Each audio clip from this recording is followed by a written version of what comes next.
welcome to this episode of the Sales Scholars, where we talk to academic experts about anything and everything sales related. Well, this week we're excited to have Dr. Mike Ahearne on the show. Now, Mike works with our team at the University of Houston, where he is both a professor of marketing and the director of research for the Sales Excellence Institute. Mike is the most prolific publisher of academic sales research, and he's been recognized by the American Marketing Association as one of the 10 most productive scholars in the field of marketing. His book, Selling Today, is the highest grossing professional selling textbook in academia, and he's worked with hundreds of companies, both on research and teaching the topic of sales. Hey, so Mike, I want to welcome you to the Sales Scholars podcast, man. We're grateful to have you on today.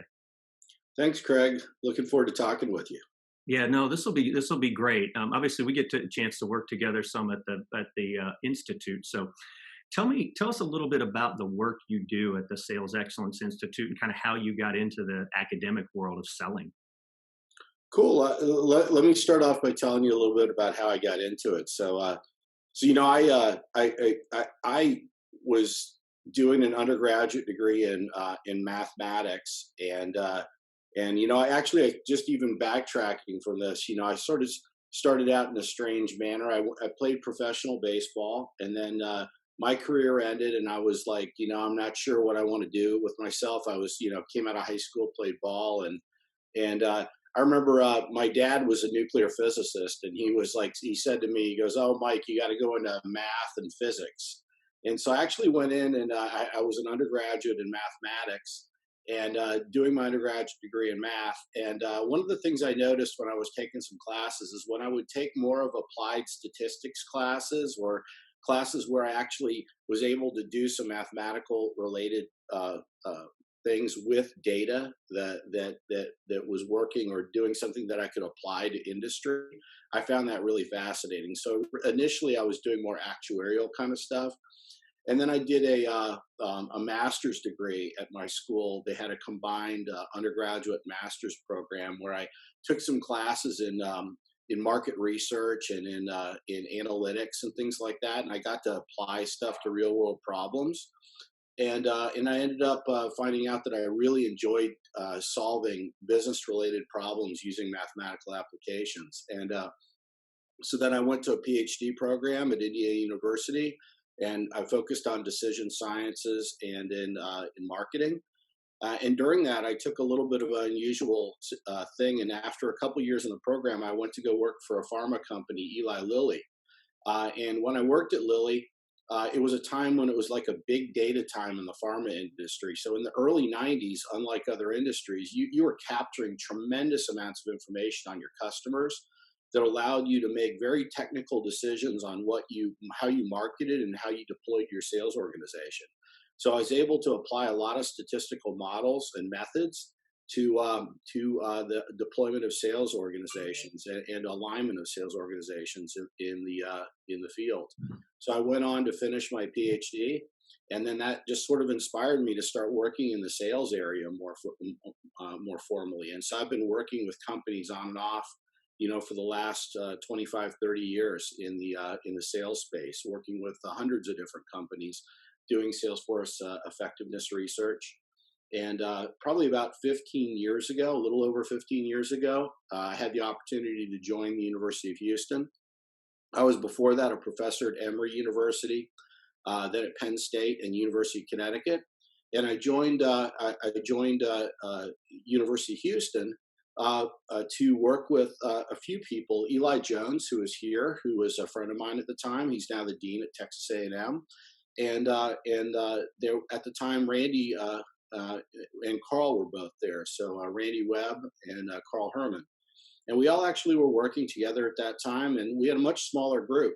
But the area of Salesforce research grew tremendously over that course of that 15-year period, and we've had tremendous amounts of events put together. We generate a lot of research. We've seeded a lot of the PhD students out of our programs that have gone on to be professors at other universities around the country and start their own PhD programs, actually even globally now. So it's been a huge success, and I have a small team of individuals that we work together to do research and publish research on state-of-the-art Salesforce effectiveness. and we put on many events in the topical area as well. Yeah, that's cool, man. I've always appreciated the bits and pieces of your story of Major League Baseball to academic person to now leading researcher and publisher of anything sales related on the planet. It's not a road that you would typically predict with anyone. Well, I will tell you that the road from more the pure math to over to working with businesses was a pretty natural one for me, because I quickly found out when I was working on pure math related stuff that there were people way better than me in that space. So being able to apply that stuff to real world problems made me have a little bit of an advantage that I didn't have when I was just doing pure stuff. So I love it, and I just love my job. And pretty much every day I come in and I say, "Wow, I'm one of the luckiest guys ever to do what I'm doing." So this is a really fun career. Yeah, that's cool. Hey, this is more of a. Well, I know you work with a lot of companies. You and your team are always doing research, and we've got a lot going on in the world today around COVID-19 and what's happening with the economy. So one of the things I was curious about is what are some of the most significant changes that you've seen as you've been working with companies and talking to folks? Yeah, that's actually a really interesting question, because and companies are asking that all the time right now, as they want to know what's going on. One of the really interesting things in that I get to do in academic research is I get to work with lots of companies and lots of industries. So a lot of times firms are pretty sure what's going on in their particular industry, but it's hard for them to be able to see visibility on what's going on across industries or across practices. And that's one of the fortunate things that an academic gets to really bring to the table. Some of the most interesting trends that we're seeing fall into the category of first, the idea of Salesforce sizing. So what we're seeing is that there's really a lot of variability on how companies are responding to the COVID crisis with regard to whether they're actually shrinking the size of their sales force, they're maintaining their size, or even a few firms are actually increasing the size of their sales organization. And this is across industry. And one of the really interesting things about that is because we know there's been a lot of research in the past that has looked at financial crises and looked at how firms come out best from those financial crises. And they've looked at what are the strategies as far as a sales force and their marketing efforts that make them come out best. And so what we're seeing is one of the things that we're seeing is about anywhere between 20 and 25% of companies have actually reduced significantly the size of their sales organizations. And these are, I'm talking about large companies for the most part here. Okay. So yeah, these aren't small companies. I'm more looking at very large firms, Fortune 500 style companies are reducing by about 20 to 25% the size of their sales force. And with a lot of variability in that. But one of the things that we know is that there's been a lot of research out there that's shown that firms that are resistant to actually cutting their SG&A, or if you look at annual reports or you see the amount of budget that a firm uses towards their marketing and sales efforts that's consolidated. And there's been a lot of research that's looked at firms that maintain those efforts and cut other ways versus firms that cut in that. How do they perform during crises? And a lot of the research has shown that firms that don't cut, that maintain their spending, do much better coming out of the crisis. In fact, they score higher market shares and higher opportunities. So one of the things that we're trending on this is looking at how firms are cutting and shifting their sales force cost. So the first is this idea of sales force sizing, so shrinking the sales force. Yeah. The next thing that we're seeing is this big trend towards inside sales as well. So a lot of companies are almost within the first few months completely shifting or reassigning their sales organization to be able to put people actually formally, not just informally, but actually formally in inside sales roles. So they're expanding their inside sales organization. So they're moving, in many firms, they're expanding their inside sales organization by as much as 10 to 15%. And cutting their outside sales force.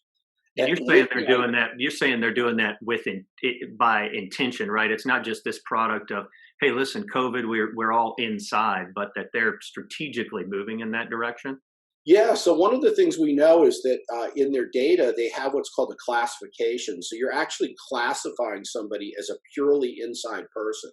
So they're actually moving people to the formal job classification of inside sales, which means that when they, in a few months, they aren't going to formally move them to the outside classification. They're thinking that they are actually going to be, for a significant period of time, shifting a large percentage of their sales force to purely inside.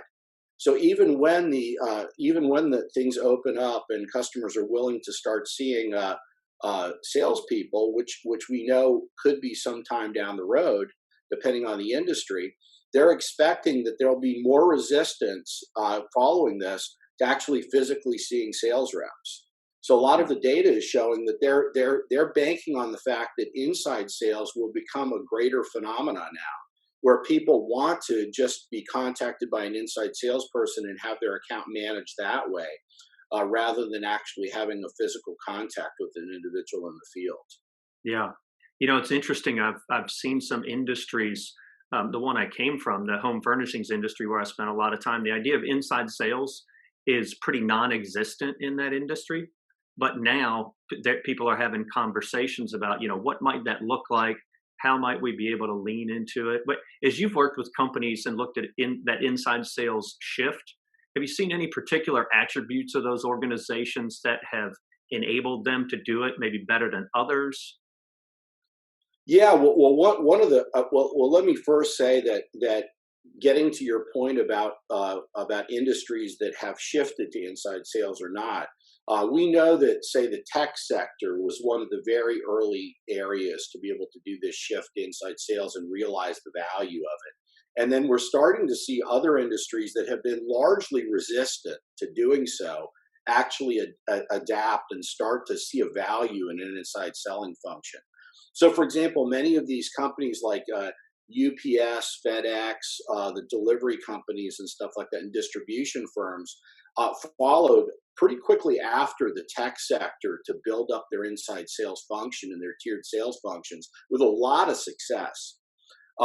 And then you saw many companies like industrial selling companies resisting this for some period, very staying with more the traditional old school model of being able to have a physical reps out there in the field. But one of the things that we see is that customers are sort of bifurcating right now. So that with all the many of the big customers are consolidating their purchasing efforts and more having more formal purchasing decision makers or purchasing groups that are demanding more technical individuals out there selling to them. So what we're seeing is that we either are seeing more transactional selling situations where companies are just one-off buying transactionally, or we're seeing more consultative selling situations, but very few of these sort of in the middle situations that we've historically seen. So firms are seeing that they have to somehow respond to this, because if they want companies that are purely price-based, transactional based, they need to cut their cost of sale to these firms and still be able to service them. So whether they do that through some sort of digital channel or through an inside channel or something like that, they need to cut that cost to serve. And on the other side, they need to be able to up their services and up their game with these consultative strategic customers to be able to bring value to them. So we see many firms that had been largely resistant in that, or industries, like for example, the many of the companies that are out there, specifically in the industrial side, had resisted this idea of an inside sales force, but are starting to see value in that and actually being forced that way by their customers to that strategy. And then you also see companies even in pharma now. So in pharmaceutical industry, I mean, they were famous for the fact that you just would swarm the doctor with large numbers of field salespeople to be able to get communication and talking points out there and drop samples with the doctors. But what we're seeing now is that the doctors are resistant to that, and they're starting to see more demand for alternative methods for communicating, or this multi-channel framework. So it's completely shifted the way in which the interface with customers is taking place. Yeah, I know value when you do some of the math behind inside sales team. there's some cost savings from a value standpoint. But have you seen some other areas where organizations are creating or seeing more value attached to that inside sales effort? Yeah, so one of the things that we're seeing with inside sales is the amount of coordination that can take place. Many of these inside salespeople, the very well trained inside salespeople, do an excellent job of coordinating with individuals out in the field, like service personnel. So we know that in many industries, it's very valuable to actually get in with the customer at their facilities to be able to see what's going on. In fact, in many companies, the reason an outside salesperson is so valuable is they can actually go into the warehouse and see what the competitors are doing. See where what's when they're going into the stocking rooms, they can see what are they ordering, where are they getting stuff from. In pharma, it's common to be able to when you go into the supply closet, you can see where the samples are coming from. Yeah. In other companies, you can see in their on their storage room facilities where it's from. So without an outside salesperson, you don't have this visibility. So many of the inside salespeople are doing a great job of coordinating with the delivery and distribution and service people to be able to get this kind of information and be able to do a much better job of impacting that marketplace. Gotcha. Have you seen any? Are there characteristic or character traits of organizations where the inside sales effort seems to pay greater dividends versus organizations where it doesn't pay as much dividend?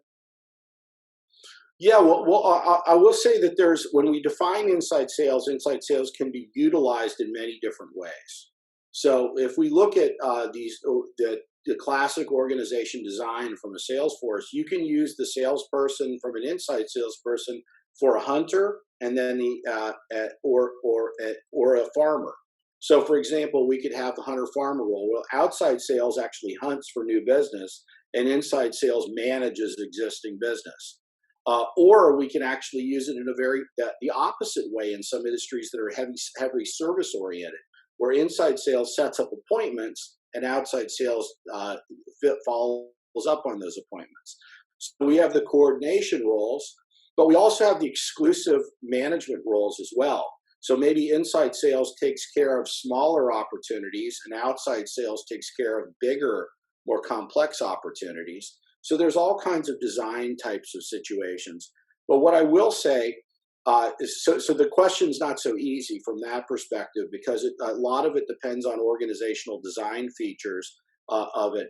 But one of the things that I'll point out is that when you have a situation where you're in a fairly mature marketplace, that is, your products and services are fairly mature and your customers are becoming stabilized. That is, that there's not a tremendous amount of market growth taking place. Then what we see is the inside sales function tends to pay higher dividends in those situations because the cost to serve drops substantially in many of those markets. So we can serve a large percentage of those customers because a lot of it is order taking situations and order processing situations that we don't want to use an expensive external sales force to manage. So we can bring that into a cheaper channel. So firms that are driving things to cheaper channels are doing better in that type of situation. No, that's good, and it does. It seems like more and more organizations are shifting, partly because they had to, and then I've noticed organizations they've learned that hey, we can actually be effective at this inside sales effort or remote selling or virtual selling, whatever people want to call it right now. But then, yeah, organizations are rethinking the way that they're set up. So, no, those are great. Those are great attributes. Hey, I know you do a lot of work and have historically done a lot of work around sales compensation. Yep. And I'm curious as to some of the things that you're seeing organizations do today related to compensation that you have seen as maybe either the good or hey, maybe the not so good with compensation. Sure. Yeah. I've been super passionate about compensation. One of the things that I've always talked about that there's still to this day is a challenge is that companies, best practice companies, actually measure the impact of their sales incentive programs and sales comp programs. If you think about, let's just do a contrast between sales organizations and the marketing function of a company. If you think about the marketing function of a company, if they are rolling out a big advertising plan or advertising program, they would not even think about investing in or rolling out large scale advertising changes without doing focus groups, test market tests, how customers are responding to these changes, things like this. Uh, and but when we contrast in sales, if we're changing something in our incentive plans or are in or our any of our trips or different things or elements of our comp plan, there's very little research, if anything, to document the impact that those changes are having on practice. So the it's a tremendous contrast. And so one of the things that I've been very passionate about is actually looking at the way different incentive structures play into the performance of salespeople.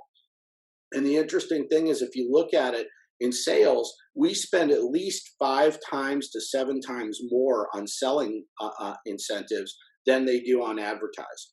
Yet advertising is way more documented and technically looked at as far as the impact. So that's the first thing, is actually really, are you measuring the impact of your incentive plan? Do we know what elements are working or not working? Have we actually done research on that? That's one of the first things that I like to be able to do, and that's really not that hard to execute. Uh, the next thing that I would say is a big thing is thinking about your sales force as an entirety, as a group, not just having a one size fits all plan. So one of the big things that I always talk about is the idea of taking your sales organization and thinking of them in 3 groups: your stars, your cores, and your laggards. So if I were to form a distribution of my sales organization, I'd probably have about 20 to 30% of the people who are superstars or stars.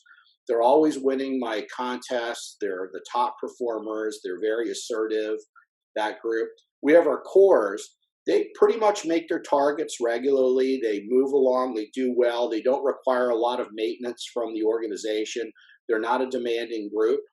And then we have our laggards, which is people who tend to not make our numbers, sometimes cause conflict or challenges with customers. They are high management, high task challenged individuals. So if we look across that spectrum, the question is, does your incentive plan help to inspire all 3 of these groups?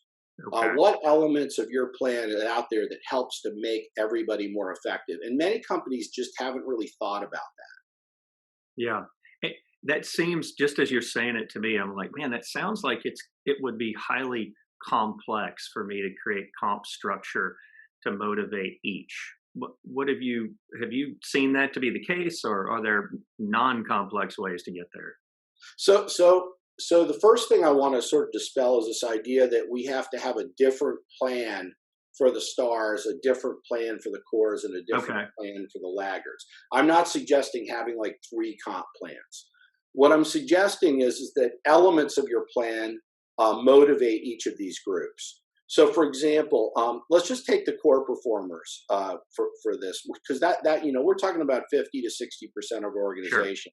Yeah. If we can move these up to stars, that would be a huge win for us. Yeah. So we know that these are underappreciated individuals. They often don't get recognized. They don't do a lot of wins out there in the sales organization. They don't see the level of recognition that the stars do. So they tend to be underappreciated. So if we can then create elements of our incentive program that bring the opportunity for them to win, for them to be rewarded, recognized, and inspired, we can drive their performance up. So one of the areas that we've found that companies don't leverage as much is what we call behavior-based programs. So a lot of times, almost all the incentive comp is based on what we call outcome-based. So how much have you sold? What margins are you achieving? Things Yeah. like this. Those are outcome-based measures. But now with CRM systems and behavior-based measurement systems, we can do a lot better job of measuring behaviors that are leading indicators to the output of performance. So I'll give you an example. We did this big study in the automotive industry and automotive retailing. to see what is it the behaviors of an automotive retailer, so that an automotive salesperson, that makes a difference between a star and a core and a lag. Okay. So if we look at automotives, star salespeople in luxury automotives will sell maybe 20 plus cars a month. A core performer will sell say 12 to 14 a month, and a laggard performer would sell under 10 a month. And Okay. so we wanted to say, what is it? If we audit all the behaviors that are measured and stuff of these cores and the stars, are there differences in what they're doing that help predict the performance of these individuals? So we had a major auto manufacturer underwrite us for this, and we studied across dealers and stuff, and we found actually five major characteristics that are behavior based. Where if you change these behaviors in the cores, they would perform more like the stars. So I'll give Okay. you one of the examples. One of the examples is test rides. So if when think about the last time you bought a car, when you walked into an automotive into an automotive retail shop, and let's say you're going in today to buy a Cadillac, and you walk in to buy the Cadillac. One of the things that we find is that the core or average performers, as soon as you walk in the door, they are trying to, as quickly as possible, get you to start talking about how to negotiate the buying of that car. So they might show you that car, might make sure that you say, yeah, that's the one I want. I saw it online. This is the one I want. Get you to their desk and start the negotiation as quickly as possible to make sure you don't get out that door and start negotiating with somebody else. Okay. What we find in the stars is they don't do that. What a star does is they say, okay, I know that you might want this car, but let's take it on a test drive first.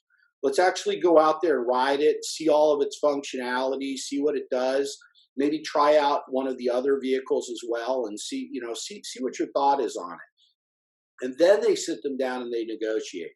And what we find is just by that difference of them having that experience of driving it and then going through that negotiation, not only do they sell the car more frequently, they sell it for a higher margin. The negotiation goes smoother. And then even more importantly, when the person goes back to the finance department to actually finance the vehicle, they make more margins on the back end. So these people come back for service at that dealership and get their car serviced there because they like their experience. They buy protection packages and things like this. So the entire value of the deal is escalated. So think about if I ran a contest now, if I'm studying contest, normally I would run contest, I might say, whoever sells them, if I had an oversupply of, let's say, Audi A4s, and I'm an Audi dealership, Okay. I'd say, whoever sells the most Audi A4s this month wins this prize. But imagine if we changed that around and said, whoever test drives the most Audi A4 this month wins this prize. If I said who sells the most, I could almost guarantee I'd tell you who would win that month. I could say, okay, Craig's the guy who's going to win. It's going to be out of that group of superstars, right? Those Yeah, high it'll be a performers. superstar. Boom, that's it. But if I say who test drives the most, it could be one of the superstars, but it also could be possibly one of these average people. And so they have the opportunity to win, but they also have the opportunity to change a behavior that makes them a star. So there's a number of these kinds of things, of elements that affect all three of these groups that can be baked in to these programs that allow you to think outside the normal mindset of just having outcome-based type of incentives, which tend to go towards the stars in many situations. Yeah, that's great. That's great insight, Mike. It reminds me of that idea of leading indicators, lagging indicators. You know, the outcome-based things are lagging. Something led to those results, and it's like, man, if we know what led there, and then we can reward or compensate or acknowledge or whatever it is people for those behaviors, you're going to get more of that better outcome. Yeah, the companies that are really doing the best with driving and motivating their sales teams are ones that are making tremendous efforts to identify what are those behaviors that I need to be able to modify. And then not only investing in the training to make people better at them, but actually investing in incentives to make sure that they're held accountable for engaging in those types of behaviors. because in order to actually execute change, if we just brought you through a training tomorrow, Craig, and let's say that you're a star and I'm an average, and I said to you, you should be you should be doing test drives. You probably like, oh yeah, I already do the test drives. That's fine. But I hear that, and then I say, okay, that's interesting. But I might actually revert back to my old behavior. It actually will execute the change for this individual. So it's a big game changing difference. Well, Mike, we covered a lot of great sales stuff, and I appreciate it as always. I think the insight is phenomenal for sure. But even in light of what's going on with COVID and what you talked about with sales forces and this behavioral based compensation stuff, I think that there are people who will hear this, and it'll challenge the way they think about how they do what they do. So thank you so much for taking your time to be on the podcast today. Thanks, Greg. Thanks for having me. I appreciate it. It was great to talk to you.